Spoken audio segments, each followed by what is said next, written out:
Salmo 116, há uma riqueza neste salmo. Vou ler todos os versículos, se possível for projetado. A versão que tem é diferente. Eu estou com a Bíblia antropológica, e se puder projetar a NAA, e essa aí mesmo. Nós vamos ler todos os versículos, 19 versículos, dizem assim. Preste atenção, é uma declaração de um homem de Deus, uma declaração de alguém que está acostumado a andar na presença de Deus. Amo o Senhor, porque Ele ouve a minha voz e as minhas súplicas, porque inclinou para mim os seus ouvidos. Eu o invocarei por toda a minha vida. Laços de morte me cercaram e angústias do inferno se apoderaram de mim. Fiquei aflito e triste. Então invoquei o nome do Senhor. Ó Senhor, livra minha alma. Compassivo e justo é o Senhor. O nosso Deus é misericordioso. O Senhor vela pelos simples. Quando eu estava prostrado, volte ao seu sossego, pois o Senhor tem sido bom para você. Pois livraste da morte a minha alma das lágrimas, os meus olhos da queda, os meus pés. Andarei na presença do Senhor na terra dos viventes. Eu cria, mesmo quando eu disse, estou muito aflito. Eu disse na minha perturbação, todas as pessoas são mentirosas. Que darei ao Senhor por todos os seus benefícios para comigo. Erguerei o cálice da salvação e invocarei o nome do Senhor. Cumprirei os meus votos ao Senhor na presença de todo o seu povo. Preciosa é aos olhos do Senhor a morte dos seus santos. Senhor, eu sou de fato teu servo. Eu sou teu servo, filho da tua serva. Quebraste as correntes que me prendiam. A ti oferecerei sacrifícios de ações de graça e invocarei o nome do Senhor. Cumprirei os meus votos ao Senhor na presença de todo o seu povo. Nos átrios da casa do Senhor, em seu meio, ó Jerusalém, aleluia. Amém? Senhor, obrigado a Deus por um texto tão rico, escrito por alguém que teve uma experiência tão profunda com o Senhor. Ó Deus, que a nossa vida também possa se espelhar no testemunho, ó Deus, trazido por este salmo. Que também possamos, ó Deus, ter a mesma manifestação, o mesmo reconhecimento de que o Senhor tem livrado a alma de cada um de nós. Vem agora falar ao nosso coração, influencia-nos, ó Deus, é a nossa oração em nome de Jesus. Amém. Amém. O salmista começa o Salmo 116, que nós lemos. Quase sempre as pessoas conhecem o versículo 12 do Salmo, né? Que darei ao Senhor por todos os benefícios que me tem feito. Tomarei o cálice da sua salvação e invocarei o nome do Senhor na presença de todos. Esses dois versículos, pelo menos, as pessoas conhecem deste Salmo. Mas ele principia esse Salmo dizendo, eu amo o Senhor porque Ele ouve a minha oração. E aí, um pouquinho mais à frente, ele diz, eu amo o Senhor porque Ele livrou a minha alma. Eu amo o Senhor porque Ele me deu salvação. Ele vai enumerando os motivos pelos quais ele ama o Senhor. E se você se debruçar sobre esse salmo um tempo maior, você vai perceber que os seus motivos também, ou seja, as suas experiências são semelhantes às experiências do salmista. E você poderá dizer também, eu amo o Senhor porque Ele ouve as minhas orações. Eu amo ao Senhor porque Ele cuida, Ele me livrou a minha alma. eu amo o Senhor porque Ele tem cuidado de mim e Ele me deu salvação. Todos nós podemos enumerar, mas nós temos uma dificuldade para fazer essa enumeração. No direito constitucional, quando o texto constitucional ele enumera aquilo que é possível fazer ou que é autorizado fazer, é chamado de numerus clausus no latim, número fechado. Você não pode fazer nada mais além daquela lista apresentada pela Constituição ou pelo direito constitucional. Mas há também aquelas situações que o juiz, na hora de aplicar a lei, ele fica à vontade, porque há um número infinito de possibilidades, que essas possibilidades não estão ali, mas é possível incluí-las ali, e é chamado de números abertos, no latim, número aberto, ou seja, há um número infinito que você pode acrescentar. E o salmista, quando ele pega o Salmo 116, ele começa a falar do Salmo 116, a gente pode perceber que ele está falando de, me permitam, de números apertos, ou seja, uma numeração, uma quantidade infinita que pode ser acrescentada. Se nós começássemos aqui, ali, pela Adriana, pela Rose, e a gente fosse até lá atrás no Adriano, nós certamente, cada um teria uma lista gigantesca para agradecer ao Senhor, e essa lista é interminável, que nós podemos declarar porque nós amamos o Senhor. Eu amo o Senhor, diz o salmista, porque Ele ouve as minhas orações. Diria outro, eu amo o Senhor porque Ele cuida da minha família. Diria ao Lucas, que acabou de casar sexta-feira passada, eu amo o Senhor porque me deu a Mirtes, não é isso? Diria a Mirtes, eu amo o Senhor porque me deu o Lucas. E outros diriam, eu amo o Senhor porque estou com a minha esposa, no meu caso, 40 anos, casado, 40 anos. Amo ao Senhor porque posso estudar. Mas se nós olharmos para nós mesmos, dentro de nós temos uma lista infindável de motivos para agradecer e dizer que amamos o Senhor. Por que você enxerga? Por que você sente cheiro? Por que você ouve ruídos? Nós temos uma lista infindável. O coração bate, os rins funcionam, o fígado funciona, o pâncreas funciona, os pulmões funcionam, o cérebro funciona.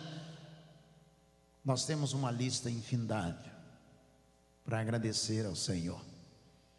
E eu tenho 65 anos de gratidão para colocar diante do Senhor. Ele diz, eu amo o Senhor porque Ele ouve a minha oração. Mas ainda o salmista diz, ensina, Senhor, a contar os nossos dias, a fim de que alcancemos corações sábios. E eu dou graças a Deus porque ao longo de 34 anos pastoreando a igreja aqui, eu posso ouvir dos membros da igreja os momentos que nós passamos juntos com as famílias, das pessoas que nós fomos ao hospital visitar, alguns no presídio que nós fomos visitar, outros internados em centro de recuperação que nós fomos lá buscar, tirar e cuidar. Essa semana o Cláudio me mandou uma notícia, disse, pastor, eu ganhei mais uma pessoa que usava droga junto comigo. Nós batizamos esses dias o Júnior e ele me mandou mensagem dizendo, ganhei mais um. E eu quero que o Senhor conheça, quero levar aí. Eu disse, pode trazer imediatamente. Ele usava droga, pastor, e ele foi preso. E hoje ele está solto, converteu, orei com ele, entregou a vida dele a Jesus. Ele quer começar uma vida nova.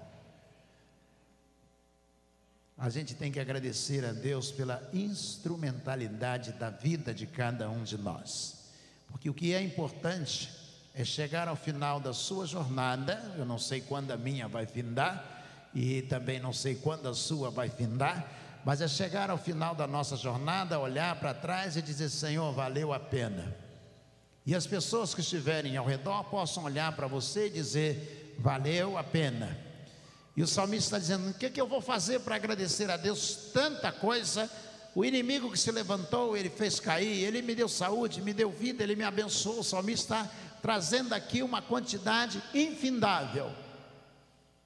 E ele diz: como é que eu vou fazer para agradecer ao Senhor? Ele diz: já sei, tomarei o cálice da salvação, vou erguê-lo na presença de todos e vou glorificar o nome do Senhor. Enquanto eu viver, eu vou glorificar o nome do Senhor. A gente vive para glorificar o Senhor. O salmista diz: o pardal encontrou casa e andorinha, ninho para si. Isso não é nada demais, encontrar um lugar. Até o Flamengo comprou um terreno hoje aí para poder fazer uma casa, não é isso? Isso não é nada demais. O pardal tem casa, a andorinha tem casa, e ele diz: mas eu estou junto dos altares do Senhor. A vida preciosa é aquela que está junto nos altares do Senhor. Eu tinha 20 anos de idade. Pastor Walter ia sair em férias, saiu em férias. O vice-presidente da igreja me chamou, Eli Vicente Figueiredo. Eu disse: irmão Celso, o irmão pode pregar domingo? O pastor está viajando. A primeira igreja de São João, acho que é o dobro da capacidade de espaço para pessoas sentarem que nós temos aqui. E aí o novo convertido, alguns meses de conversão, me senti honrado, mas eu disse a ele: pregar onde? E ele disse: domingo. Eu falei: mas onde? Porque domingo tinha culto na igreja, mas tinha culto na praça, tinha culto jovem à tarde. E aí ele disse: no templo. E eu disse assim: na igreja? Ele disse: eu disse: de manhã? Ele disse: não, à noite, que era o culto evangelístico. E era uma quinta-feira. E eu disse a ele: então eu vou para casa preparar o sermão. Eu saí dali, 20 anos de idade, e eu fui para casa. Naquele dia, eu estava começando uma vida nova. No domingo eu preguei. O tema do sermão foi 4 fotografias de um mesmo homem, baseado no filho pródigo. Primeira fotografia, um jovem junto da sua família. Segunda fotografia, um jovem no mundo, gastando dinheiro com as prostitutas. Terceira fotografia, um jovem no chiqueiro. Quarta fotografia, um jovem voltando para casa. Fiz o apelo, várias pessoas entregaram a vida a Jesus. E aí o pastor voltou no domingo seguinte, 3 horas da tarde, encontrei com ele no pátio da igreja. Ele disse: você vai pregar hoje? Eu disse: hoje não, pastor, preguei domingo. Ele disse: eu quero ouvir você pregar. Me disseram da pregação como foi, e eu quero te ouvir pregando hoje à noite. E aí eu entrei no departamento de evangelismo, era diretor de evangelismo com 8 meses de convertido. Sentei lá e preparei um sermão. E quando terminei de pregar, ele mandou o vice-presidente, aliás, o irmão Valdir, ir até a porta. Ele me levou para o gabinete pastoral, sentou-se comigo e disse: você é vocacionado.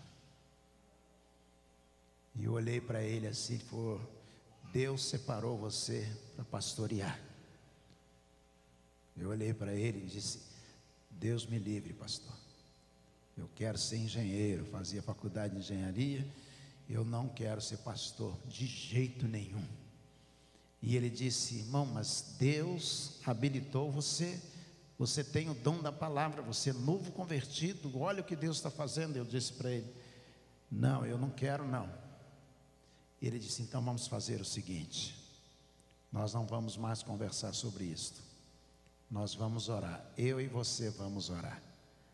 3 meses depois, eu estava no gabinete dele.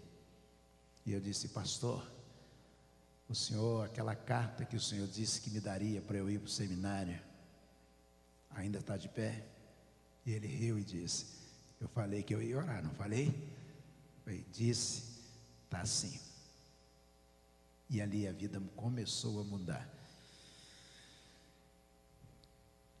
44 anos se passaram. O tempo de seminário, mas o tempo de ministério. E eu não me arrependo nem um minuto sequer. Que darei eu ao Senhor por todos os benefícios, são incontáveis. Todos eles. Pela Lecimar, pelos filhos. Já faleceu um pastor que dizia o seguinte: eu orei a Deus para Ele me dar uma mensagem e Ele me deu uma enciclopédia. Eu orei a Deus para me dar uma igreja, Ele me deu uma catedral. E eu orei a Deus para Ele me dar uma esposa, Ele me deu um anjo. Aí eu falei para ele, graças a Deus que Ele não me deu um anjo, que eu não ia saber o que fazer com um anjo. As asas iam atrapalhar, certamente. E ele disse, não, eu estou dizendo no sentido figurado. Eu falei, tá bom, desse jeito, Deus também me deu um anjo. Que darei ao Senhor? Deus me deu os irmãos para pastorear, as famílias. Que darei ao Senhor por tanta coisa boa que Deus fez na minha vida ao longo de todos esses anos. No dia que Ele quiser, a minha jornada, certamente, ela está cumprida. E Ele, no dia que Ele desejar, eu não temo, eu estarei pronto para me apresentar diante dEle. Porque a palavra de Deus me diz, enquanto eu viver, diz o salmista, enquanto Ele me der dias sobre a face da terra, eu tomarei o cálice do Senhor, a salvação, e eu levantarei na presença de todos e glorificarei o nome do Senhor. Se Ele te der mais 1 ano, mais 5, mais 10, mais 30, mais 50, Ele está dizendo que você deve viver para Ele. Sempre, todos os dias, nós devemos viver para Ele.